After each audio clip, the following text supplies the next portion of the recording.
एक लड़का जो हमेशा कहता था उसके पास टाइम नहीं है, वो काफ़ी बिजी है, उसका एक्सीडेंट हो जाता है और उससे मिलने खुद टाइम को आना पड़ता है। सो मूवी की स्टार्टिंग होती है।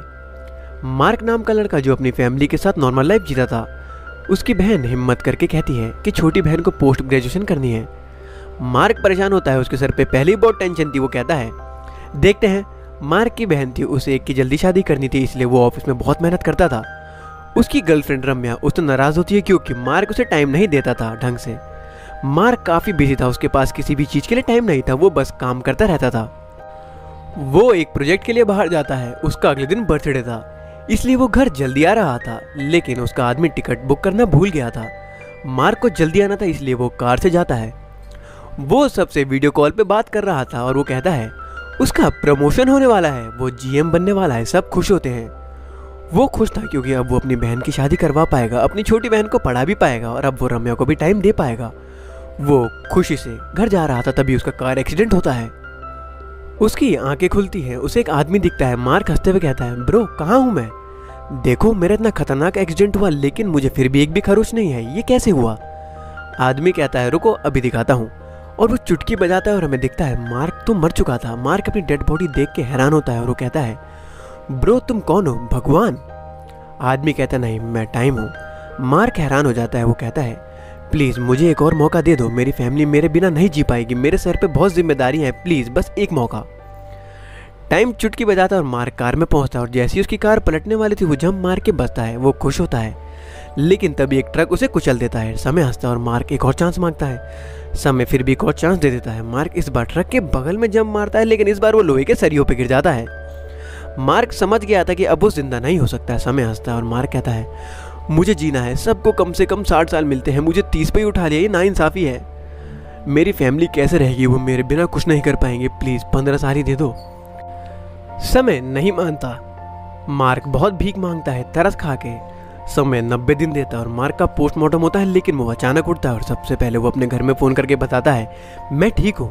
और उसे इस बार हर जगह समय दिख रहा था। बाद में टाइम उसकी कार में आता है और कहता है तुम्हें 90 दिन के बारे में याद रहा, इसलिए मैं तुम्हारे साथ रहूँगा। समय के पास पावर थी, उसे सबके मरने का टाइम पता था। मार्क कहता है इंसान इमॉर्टल हो सकता है क्या? समय कहता नहीं, अगर होगा तो मैं मार दूंगा, क्योंकि अगर सब अमर हो जाएंगे तो दुनिया कैसे चलेगी? मरेंगे तभी तो वापस जिएंगे, और वैसे भी जब तुम होटल में रहने जाते हो उसका सारा इस्तेमाल करते हो।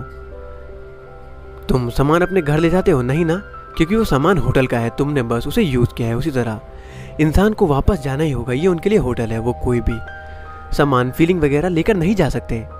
बाद में मार्क अपनी फैमिली से मिलता है और वो टाइम को टाइटन कह के मिलवाता है और कहता है इसने मेरी जान बचाई है। उसकी फैमिली से देख के खुश थी। बाद में मार्क रम्या के साथ भी समय स्पेंड करता है, और अब वो ये भी नहीं कह पाता कि उसके पास समय नहीं है। वो फैमिली को अच्छा टाइम देता है। एक पंडित उसे बताता है उसके पास 90 दिन ही है। मार्क हैरान होता है। पंडित टाइटन को देख के कहता है तुम वो बस हो जो लोगों को लेने आते हो, छोड़ने नहीं।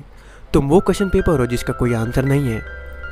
समय कुछ भी नहीं कहता और अब मार्क रम्या से बात करना छोड़ देता है। रम्या परेशान होती है और बाद में मार्क टाइम के साथ ऑफिस जाता है और एमडी उसकी बहुत तारीफ करता है और मार्क को लग रहा था उसे प्रमोशन मिलने वाला है, लेकिन एमडी किसी और को जीएम बना देता है। मार्क हैरान होता है। वो बाद में एमडी को बहुत सुनाता है और कहता है मैं इतनी वफादारी से तुम्हारे यहाँ काम करते रहा और तुमने किसी और को प्रमोशन दे दिया। वो जॉब छोड़ के जाता है। समय कहता है कहाँ जाओगे अब? मार्क कहता है कहीं दूर। समय उसे एक नदी के बीच में ले आता है। समय कहता है तुम्हें नहीं लगता तुम गलत कर रहे हो? तुम्हारे घर का लोन, कार का लोन, सबका क्या होगा? तुम्हारी बहन की शादी? मार्क कहता है घर बेच के शादी कर दूंगा। तभी उसे उसकी बहन का फ़ोन आता है। उसकी बहन बताती है माँ की तबीयत खराब है, और डॉक्टर बताता है माँ को रेयर बीमारी है जिसमें काफ़ी खर्चा आएगा, उन्हें अमेरिका भेजना होगा। मार्क तैयार हो जाता है। उसका भाई अमेरिका में था। वो कहता है बहन की शादी पोस्टपोन करके माँ को भेज दूंगा, माँ पहले हैं। समय कहता है बाद में कैसे करवाओगे? तुम्हारे पास तो सिर्फ 87 दिन बचे हैं और जॉब भी नहीं है, अब बताओ कहाँ चलना है? मार्क उदास होकर चुपचाप ऑफिस जाता है और एमडी से माफ़ी मांगता है। वापस जॉब ज्वाइन करता है। वो बड़ा परेशान था। वो बाहर जाता है, वहाँ वो नशे में डांस करता है। रम्या आती है, उस पर गुस्सा करती है। मार्क उसकी बात नहीं सुनता। वो कहता है मेरे पास बहुत चॉइसेस हैं। वो रम्या से ब्रेकअप करता है, उसे हर जगह से ब्लॉक करता है। वो ऐसा इसलिए कर रहा था क्योंकि उसे पता था वो सिर्फ कुछ ही दिनों का मेहमान है, इसीलिए वो अब सब अच्छे से एंड करना चाहता था। मार्क बहुत उदास था। वो घर जाता है। उसकी बहन वीना उसे बताती है कि वो शादी नहीं कर सकती, वो किसी और से प्यार करती है। मार्क सदमे में जाता है। वो कहता है, पापा ने शादी का वादा लिया था मेरे से, मैं उनकी इच्छा पूरी ज़रूर करूँगा। वीना कहती है, मैं शादी नहीं कर सकती। मार्क कहता है, मैंने तुम्हें बचपन से पाला है, तुम्हें अपने प्यारे मेरे में एक को चुनना होगा, जल्दी चुनो। वीना घर छोड़ के चली जाती है और मार्क शॉक रह जाता है। पहले उसकी टेंशन कम नहीं थी। उसका भाई आता है और कहता है उसे जॉब से निकाल दिया गया है और वो अपने साथ एक लड़की भी लाया था। वो कहता है, मैं इससे प्यार करता हूँ। मार्क को समझ नहीं आ रहा था वो क्या करे। उसका भाई कहता है, जल्दी बताओ, मैं यहाँ रह सकता हूँ या हमेशा के लिए यहाँ से चले जाऊँ। धीरे धीरे सब लोग मार्क को छोड़ के जा रहे थे, इसलिए टाइम मार्क के भाई को रहने के लिए कहता है, क्योंकि उसे मार्क का फैसला पता था। और बाद में लड़के वाले आते हैं। मार्क को समझ नहीं आ रहा था वो क्या बोले। समय उससे कहता है, सिर्फ सच बोलो। और मार्क हिम्मत करके सबको सच बता देता है। और अगर आपको अभी तक हमारी वीडियो पसंद आ रही हो तो वीडियो को लाइक करें और चैनल को सब्सक्राइब ज़रूर करें।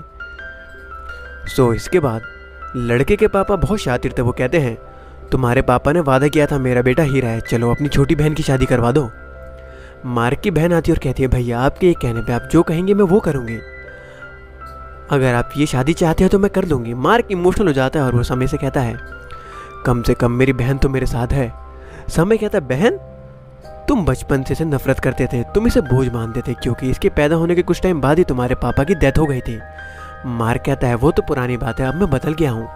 समय कहता है, कुछ ही दिन बचे हैं। और बाद में मार्क ऑफिस की मीटिंग में जाता है जहाँ वो कुछ कहना चाहता था, लेकिन एमडी उसकी नहीं सुनता, वो उस पर ध्यान भी नहीं देता।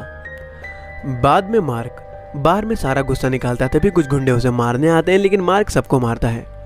और हमें पता चलता है रम्या के भाई ने गुंडे बेचे थे। रम्या का भाई मार्क से कहता है, अगर मेरी बहन को कुछ भी हुआ ना तो मैं तुझे छोड़ूंगा नहीं। और बाद में मार्क के भाई की वाइफ को मार्क कहती है, हमने सब अरेंज कर दिया है अमेरिका में माँ के इलाज के लिए। मार्क खुश होता है। समय कहता है, तुम तो इसे भी पसंद नहीं कर रहे थे ना, तुम तो बड़ा कह रहे थे कि अगर तुम मर गए तो तुम्हारी फैमिली बिगड़ जाएगी, लेकिन देखो सब तो तुम्हारे बिना ही चल रहा है। बाद में एमडी मार्क को बुलाता है और हमें पता चलता है मार्क जब बार में टाइम को मीटिंग के बारे में बता रहा था तब एमडी ने उसका आइडिया सुन लिया था। उसे आइडिया पसंद आया था, उसे डील भी मिल गई थी, वो खुश था। वो मार्क से कहता है, मैं चेयरमैन बन रहा हूँ। मार्क सोचता है, अब तो मुझे जीएम के नीचे काम करना पड़ेगा। तभी एमडी कहता है, अब नए एमडी तुम हो। मार्क हैरान हो जाता है, वो बहुत खुश था। समय कहता है, तुम जीएम बनने के लिए इतनी मेहनत कर रहे थे, बिना कुछ किए तुम एमडी बन गए, वाह। मार्क कहता है, किस्मत। समय कहता है, वाह, बुरा हो तो समय और अच्छा हो तो किस्मत, ये क्या है? तुम बस रियल रहो, चीज़ें अपने आप ही अच्छी होंगी। बाद में ये बात वो अपनी माँ को बताता है, उसे घर लाता है। डॉक्टर से कहता है, माँ को किसी भी तरह की टेंशन मत होने देना। इसलिए मार्क सारी बातें छुपाता है वीना और अपने भाई के बारे में। लेकिन हमें पता चलता है माँ को सब पहले ही पता था और माँ ने ही उसके भाई को उसकी वाइफ को घर लाने के लिए कहा था और उसे वीना के बारे में भी सब पता था। मार्क सदमे में चले जाता है। बाद में मार्क की माँ मार्क के साथ वीना के पास जाती है। वीना जिस लड़के को पसंद करती थी उस लड़के का बाप कहता है, बेटा अगर तुम चाहोगे तभी शादी होगी, वरना नहीं होगी। तुम्हारी बहन की भी यही इच्छा है। मार्क शादी के लिए मान जाता है। उसकी बहन की शादी होती है और मार्क को रम्या अपनी शादी का कार्ड भेजती है और ना आने के लिए कहती है। मार्क को बुरा लगता है लेकिन वो कुछ नहीं कर सकता था। अब वो अपनी छोटी बहन की भी शादी जल्दी करवाना चाहता था। उसकी माँ पूछती, इतनी जल्दबाजी क्यों? समय कहता है, इसके पास समय नहीं है, इसीलिए। मार्क कुछ नहीं कहता। मार्क की माँ अपनी बेटी को समझाती है, अगर तुम आगे पढ़ना चाहती हो तो शादी के लिए मना कर सकती हो, तुम आज़ाद हो। अगर तुम्हें शादी से प्रॉब्लम है तो तुम बोल सकती हो। मार्क की बहन कहती है, भैया ने बचपन से हमारा ख्याल रखा है, वो हमारे पापा की तरह है, मैं उनकी हर बात मानने के लिए तैयार हूँ। बाद में मार्क को पता चलता है जिससे उसकी छोटी बहन की शादी होने वाली थी, वो लड़का दूसरी लड़की को प्रेग्नेंट करके बैठा था और वो अबॉर्शन का कह रहा था। मार्क उस लड़के को बहुत मारता है। बाद में समय कहता है, अब तुम्हारे पास समय बहुत कम रह गया है, सोच समझ के फैसले लो। हर इंसान को मरने से पहले अपनी लाइफ का पर्पस पता चल जाता है। अब मैं जा रहा हूँ, तुम अब खुशी से फैसले लो। मैं जितना कर सकता था कर दिया। और बाद में मार्क अपनी बहन की शादी का कार्ड फाड़ता है और वो सबके साथ खुशी से रहता है, सबके साथ अच्छे से समय बिताता है। और वो समय को बुलाता है और कहता है, चलो चलते हैं। समय कहता है, कैसा लगा? मार्क कहता है, मेरे बिना ही सब चल रहा है, तो मैं बस देख ही रहा था। समय बताता है, तुम्हें पता है अगर तुम वापस नहीं आते तब भी सब कुछ हो जाता। और इसके बाद समय चुटकी बजाता है और हमें दिखता है एक्सीडेंट में मार्क के मरने के बाद रम्या उसके घर में कुछ दिन तक बैठी रही थी। फिर कुछ समय बाद उसने भी शादी कर ली थी और वीना की बहन ने भी शादी कर ली थी और उसकी छोटी बहन आगे पढ़ाई करती है। ये सब 90 दिन के अंदर ही होता है। मार्क कहता है, सब ठीक हो गया लेकिन अभी भी कुछ दिल भारी लग रहा है। समय कहता है, गोपाल। मार्क कहता है, ये कौन है? समय बताता है और सीन पास्ट में जाता है। मार्क जब जॉब का इंटरव्यू देने आया था, गोपाल नाम का आदमी भी इंटरव्यू देने आया था।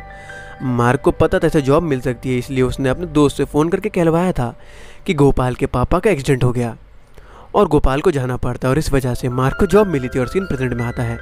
मार्क कहता है हाँ उसे भी मुझे सॉरी कहना है। समय चुटकी बजाता है और मार्क गोपाल को फ़ोन करता है और सॉरी कहता है। गोपाल पहले पहचान नहीं पाता लेकिन मार्क उसे याद दिलाता है। लेकिन गोपाल कहता है सॉरी मत बोलो, तुम्हारी वजह से आज मैं फ़ॉरेन में जॉब कर रहा हूँ, वो भी 100 गुना ज़्यादा सैलरी पे। उल्टा मैं थैंक यू कहता हूँ।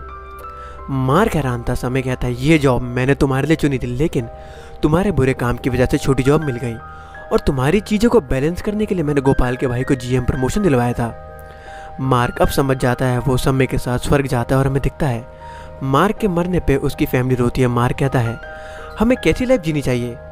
समय कहता है अच्छे काम करो, खुशी से रहो। मार्क कहता है स्वर्ग कैसा है। समय कहता है यहाँ जाति धर्म कुछ नहीं है, सब एक है।